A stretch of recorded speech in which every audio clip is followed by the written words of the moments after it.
मेरी तुलना किसी और से क्यों? अरे प्रीति, ये कोना साफ नहीं किया क्या? यहाँ मिट्टी मिट्टी से हो रही है। कमला देवी ने कड़क आवाज में अपनी बहू से कहा। प्रीति ने आटे से सने हाथ लिए हड़बड़ाते हुए बाहर आकर कहा, मैं रोटी बना के साफ करती हूँ। कमला देवी मोबाइल चलाते हुए बोली, किशोरी बुआ की बहू विधि पूरा घर चमका के रखती है। उनका घर शीशे की तरह चमकता रहता है। प्रीति बिना कुछ बोले रोटियां बनाने लगी। दोपहर को प्रीति के ससुर जी खाना खाने आए। प्रीति खाना खाने देने लगी पर पानी देना भूल गई। सामने ही सासू माँ बैठी थी। ससुर जी ने बोला, पानी दो। सासू माँ ने तपाक से बोला, प्रीति खाने के साथ पानी भी दिया करो। चाचा जी की बहू खाने से पहले पानी देती है। प्रीति ने बोला, जी मम्मी जी, आगे से ध्यान रखूंगी।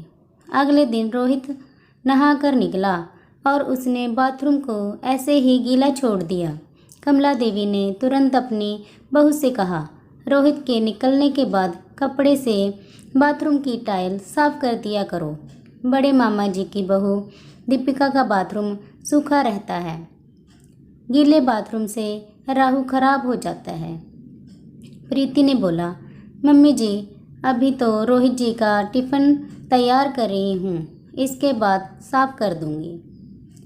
रोहित के चले जाने के बाद कमला देवी और प्रीति बैठ के बातें कर रहे थे। तभी बातों बातों में कमला देवी ने बोला, अशोक मौसा जी की बहू पूरे घर का ख्याल रखती है, पूरे घर को संभाल लिया है। मौसी जी आराम से घूमती हैं और कोई टेंशन नहीं है। प्रीति बोली, आरती भाभी की शादी को 15 साल हो गए हैं। आप भी पापा जी के साथ पास वाले पार्क में चली जाया कीजिए। आपका घूमना भी होगा और पापा से 2-4 बातें भी हो जाया करेंगी। तभी कमला देवी ने तपाक से बोला, ना बाबा ना, मेरे बस की बात नहीं। मेरे घुटनों में दर्द रहता है और बच्चे वहाँ क्रिकेट खेलने आते हैं। अगर घुटनों में गेंद लग गई और बिस्तर पकड़ लिया तो फिर मेरी सेवा कौन करेगा? मेरी किस्मत बहन जैसी थोड़ी ना है। 2 दिन बाद प्रीति को अपने सूट सिलवाने के लिए टेलर के पास जाना था। उसने अपनी सासू माँ से टेलर वाले के पास जाने की बात कही।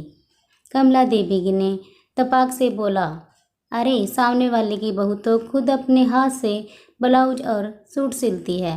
अपने हाथ से किसी भी डिजाइन का बना लो और कभी भी बनाकर पहन लो। प्रीति ने बोला, मम्मी जी, सूट तो मैं भी सिल लेती हूँ, पर यह कपड़ा थोड़ा रेशमी है और रेशम के कपड़े की फिटिंग जल्दी सही नहीं आती, बहुत सरकता है। इसलिए मैं टेलर से सिलवाना चाहती हूँ और मेरे पास अभी टाइम भी नहीं है। दिवाली होकर गई है और चचेरे भाई की शादी है। कमला देवी ने तुरंत बात पलटते हुए बोला, नहीं, मैं तो बता ही रही हूँ कि अगर सिलाई आती है तो अपने घर में ही कपड़े सिल के आदमी पहन सकता है। प्रीति चुपचाप सुनकर चली गई। कुछ दिन बाद कमला देवी की सहेली घर पर आई। दोनों सहेलियाँ आपस में खूब हंस हंस के बात कर रही थी और अपने बचपन की बातें, जवानी की यादें और बुढ़ापे के किस्से सुना रही थी। तभी प्रीति दोनों के लिए नाश्ता लाई और प्रीति वहीं पर बैठ गई। कमला देवी की सहेली ने प्रीति से पूछा, शादी को 1 साल हो गया है, घर कैसा लग रहा है? अब तो कामों की जिम्मेदारी कम हो गई होगी। कमला देवी ने बोला, इससे जितना हो सकता है उतना करती है। मेरी तरफ से भी कोई जिम्मेदारी नहीं है। मैं तो कहती हूँ जितना हो सके उतना करो, वरना छोड़ दो। मैं करने के लिए बैठी हूँ। प्रीति ये सुनकर अपनी सासू माँ का मुंह ताकती रह गई।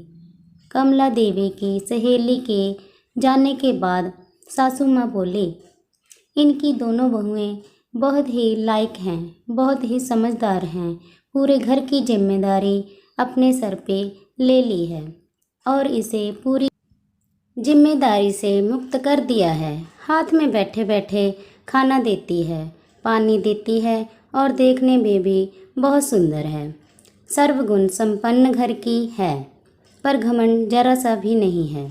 खाना भी खुद ही बनाती है, कपड़े भी खुद ही धोती है और सास ससुर को हाथों हाथ सामान देती है। प्रीति की अब सहनशीलता खत्म हो गई थी। वह बोली, मम्मी जी, सबकी बहू सर्वगुण संपन्न है। आप हमेशा कहती हैं कि उसकी बहू ये कहती है, इसकी बहू ये करती है, मौसी की बहू ये करती है, चाचा जी की बहू वो करती है, पर आपकी बहू क्या करती है? आपने कभी यह देखने की कोशिश की है? सिर्फ आपकी बहू कुछ नहीं करती है। आपको सिर्फ मेरे में कमियां ही नज़र आती हैं। मैं आपकी अपनी माँ की तरह सेवा करती हूँ, पर आपने कभी मुझे बेटी के रूप में नहीं देखा। मम्मी जी, आप मुझे बेटी ना सही, कम से कम मुझे बहू के रूप में तो देखिए। मैं क्या करती हूँ, कितना करती हूँ, यह भी तो देखिए। मम्मी जी, दूर के ढोल सुहावने होते हैं, सब में कमियाँ होती हैं। मैंने अब आपकी और चाची जी की फ़ोन पर बात सुनी थी। वह अपनी बहू की कितनी बुराई कर रही थी। इस घर में आए हुए मुझे 1 साल ही तो हुआ है। धीरे धीरे एडजस्ट कर रही हूँ, सीख रही हूँ। कमला देवी अवाक होकर सब सुन रही थी। मैं यहाँ सास को नीचा और बहू को ऊंचा नहीं दिखा रही हूँ। हमारे समाज में बहुओं की तुलना हमेशा रिश्तेदार की बहुओं से की जाती है, जो कि सही नहीं है। हर घर के अलग अलग नियम होते हैं। अपने घर की बहू को घर के रीति रिवाज बताइए, पर उसकी तुलना किसी के घर की बहू से ना करें, क्योंकि आपकी बहू आपकी ही रहेगी। इसीलिए उसकी तुलना किसी और से ना करें। फ्रेंड्स, स्टोरी अगर पसंद आई हो तो लाइक कीजिए, शेयर कीजिए एंड सब्सक्राइब कीजिए। Thank you.